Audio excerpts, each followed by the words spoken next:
लेंबू भल भाबरे सफा करि नेबे। परे गोटे इडली छांच नहीं से लेंबू तक दे 5 मिनिट स्टीम करिवे।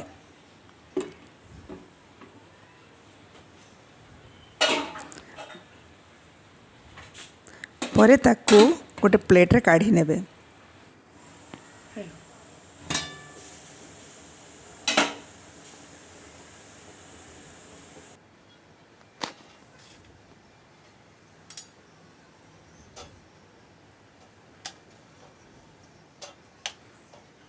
मु 20-25 लेंबू नहीं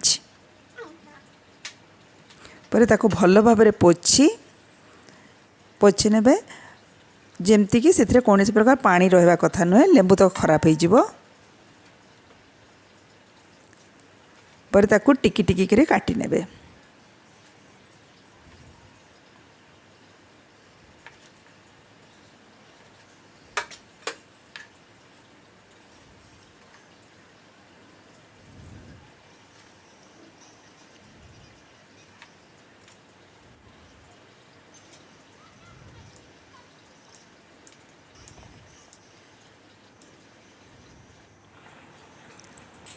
कंचा लंका नेबे 10टा खंडे।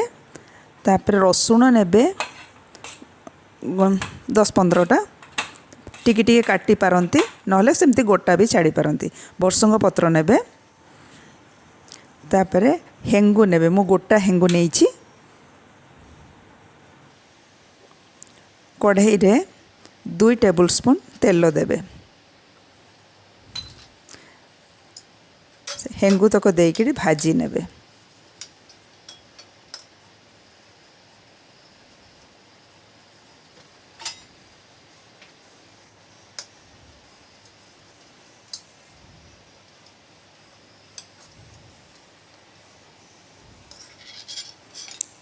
हेंगु तक काढ़ी नेबे।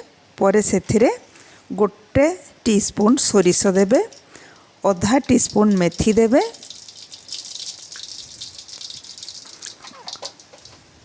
काटी रखिथिबा कंचा लंका रसुण आ भुर्सुंगा पत्र देबे। भाजिबे।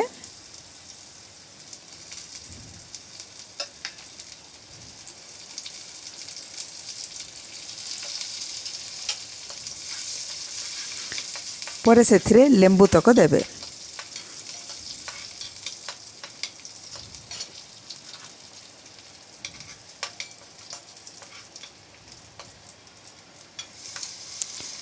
दुई मिनिट पाई भाजिबे।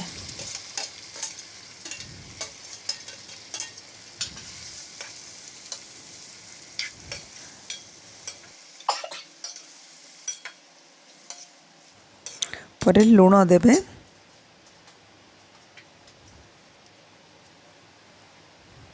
लूण टिके बेसी देबे।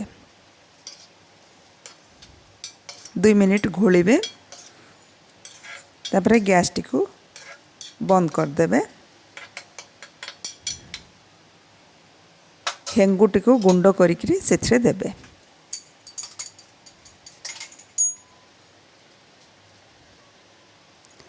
एथिरे हेंगु पाउडर भी मिसई पारंती। गोलिबे। परे पूरा ठंडा हवा पाई रखी देबे। ठंडा हला परे सेथिरे विनेगार देबे। जदि फ्रिज रखिबे ताले विनेगार दबा दरकार नहीं। गोलिबे। तापरे ताको गोटे एयरटाइट डब्बारे बंद करी रखिबे। एटा को आगुरु बनैथवा बिरयानी संगरे बहुत टेस्टी।